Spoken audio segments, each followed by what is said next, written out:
नमस्कार सभी को। मैं दिव्या खन्ना स्वागत करती हूँ आपके अपने चैनल डाइव पर। हम कर रहे थे छठी क्लास के भूगोल के चैप्टर नंबर 1 को, जिसका नेम है सौर मंडल में पृथ्वी। आज की क्लास स्टार्ट करने से पहले मैं बता देती हूँ कि हमने पिछली क्लास में क्या पढ़ा था। पिछली क्लास में हमने अपने ग्रहों के बारे में पढ़ा था, जिसके बारे में हमने ये भी पढ़ा था कि जो हमारे सभी ग्रह होते हैं वो सूर्य के चारों ओर परिक्रमण करते हैं। वो सूर्य के चारों ओर परिक्रमण तो करते ही है, लेकिन वो अपने अक्ष पर भी घूर्णन करते हैं। और कुछ ग्रह ऐसे भी होते हैं जिनके पास अपना चंद्रमा भी होता है। हाँ, जैसे कि हमारी पृथ्वी पर एक चंद्रमा है जो कि हमें अपनी पृथ्वी से दिखता है। तो ये तो था जो हमने पिछली क्लास में किया था। चलिए आज की क्लास स्टार्ट करते हैं। अब जैसे कि मैंने बताया कि हमारी पृथ्वी से हमें चंद्रमा दिखता है, तो ये चंद्रमा है क्या? क्या ये भी हमारा ग्रह है? नहीं, ये हमारा ग्रह नहीं है, ये हमारा उपग्रह है। अब उपग्रह क्या होते हैं देखो, तो ये भी एक खगोलीय पिंड ही होते हैं। जैसे सूर्य के आसपास हमारे ग्रह घूमते हैं, वैसे ही हमारे ग्रहों के आसपास उपग्रह घूमते हैं। ये जो उपग्रह होते हैं हमारे, ये दो प्रकार के होते हैं। पहले होते हैं हमारे नेचुरल, प्राकृतिक, और दूसरे होते हैं हमारे ह्यूमन मेड, मतलब मानव निर्मित। अब जो मानव निर्मित होते हैं उसको हमारे साइंटिस्ट डिजाइन करते हैं। और क्यों डिजाइन करते हैं? ताकि जो हमारे साइंटिस्ट है हमारे ब्रह्मांड के बारे में खोज कर सके। अब ये जो चंद्रमा है हमारा, ये भी हमारा प्राकृतिक उपग्रह है। और मानव निर्मित उपग्रह कौन से होते हैं हमारे, मैं लिख देती हूँ। इनसाट होता है एक, INSAT, ठीक है। और हमारा IRS होता है, एड्यूसेट होता है, और भी बहुत सारे होते हैं।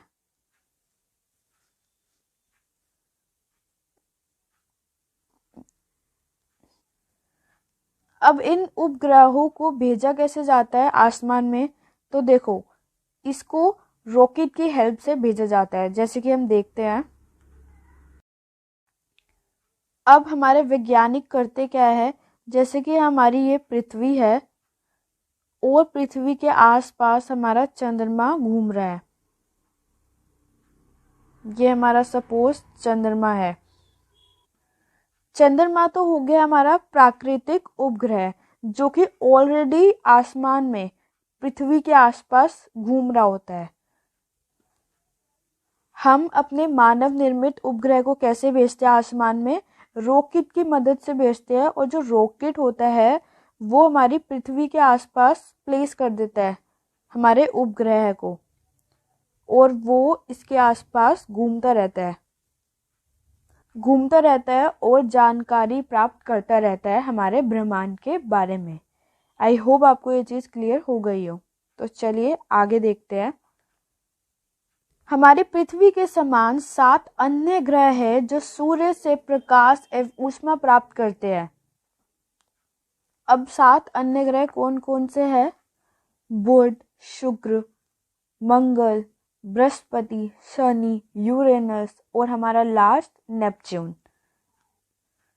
जैसे कि मैंने आपको बताया था कि जो हमारे ग्रह होते हैं उनके पास खुद की ऊष्मा और प्रकाश नहीं होते, तो वो सूर्य की हेल्प से प्रकाश और ऊष्मा प्राप्त करते हैं, मतलब हीट और लाइट। अब इन्हीं में से हमारे कुछ ऐसे ग्रह भी होते हैं जिनके पास छल्ले होते हैं, मतलब इनके आसपास रिंग्स होती है। जैसे कि हमारे बृहस्पति हो गया, ठीक है, हमारा शनि हो गया और हमारा यूरेनस हो गया। इनके आसपास ना छल्ले होते हैं, और इन छल्लों को हम आसानी से देख भी सकते हैं। हम किससे देख सकते हैं? एक शक्तिशाली दूरबीन होता है, उसकी हेल्प से हम देख सकते हैं इन छल्लों को। यस, हम अपनी पृथ्वी से देख सकते हैं। चलिए आगे देखते हैं। सौर मंडल। अब सौर मंडल क्या होता है? सौर मंडल को समझने से पहले हम सबसे पहले सौर का मतलब को समझते हैं। देखो, सौर हम क्यों बोलते हैं? पुरानी जो रोमन की कहानियां होती थी ना, उसमें हम सौर सूर्य देवता को बोलते थे। सौर का मतलब होता है ना, वो सूर्य से रिलेटेड ही होता है, इसलिए हम सूर्य के परिवार को सौर मंडल बोलते हैं। सूर्य का परिवार यानी सूर्य और हमारे 8 ग्रह और हमारे उपग्रह। अब इसमें कुछ और खगोलीय पिंड भी होते हैं, जैसे कि हमारे शुद्ध ग्रह और हमारे अलका पिंड, मीन्स हमारे एस्टेरॉइड्स और मेटेरॉइड्स। ये सब मिलकर हमारे सौर मंडल का निर्माण करते हैं, और जिसको हम सौर परिवार भी बोलते हैं, और जिसका मुख्य कोण होता है सन, क्योंकि ये बीच में होता है।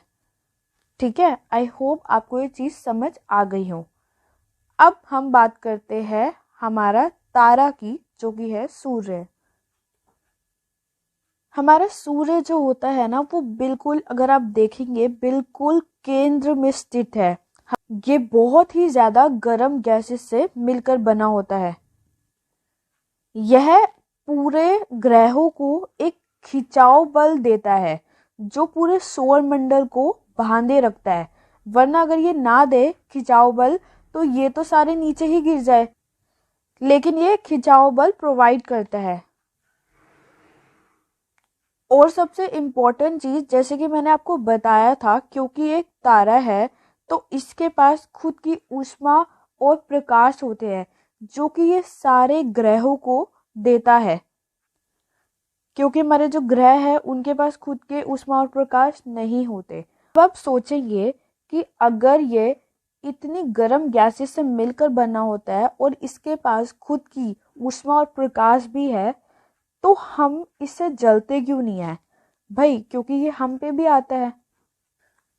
इसकी जो प्रकाश है वो हम पे भी तो आती है, फिर भी हम इसे जलते क्यों नहीं है? क्योंकि ये हमसे नजदीक तारा होकर भी हमसे बहुत दूर है। ये कितना दूर है? 15 करोड़ किलोमीटर दूर है ये हमसे, 15 करोड़ किलोमीटर। तो सोचो ये कितना दूर है। इसीलिए हमें इसकी ऊष्मा और प्रकाश महसूस नहीं होते। तो I think that's it for today. आज के लिए बस इतना ही। मिलते हैं अगले वीडियो में न्यू वीडियो के साथ। अगर आपको ये वीडियो हेल्पफुल लगा हो तो वीडियो को लाइक करिए और चैनल को सब्सक्राइब करिए। बाय।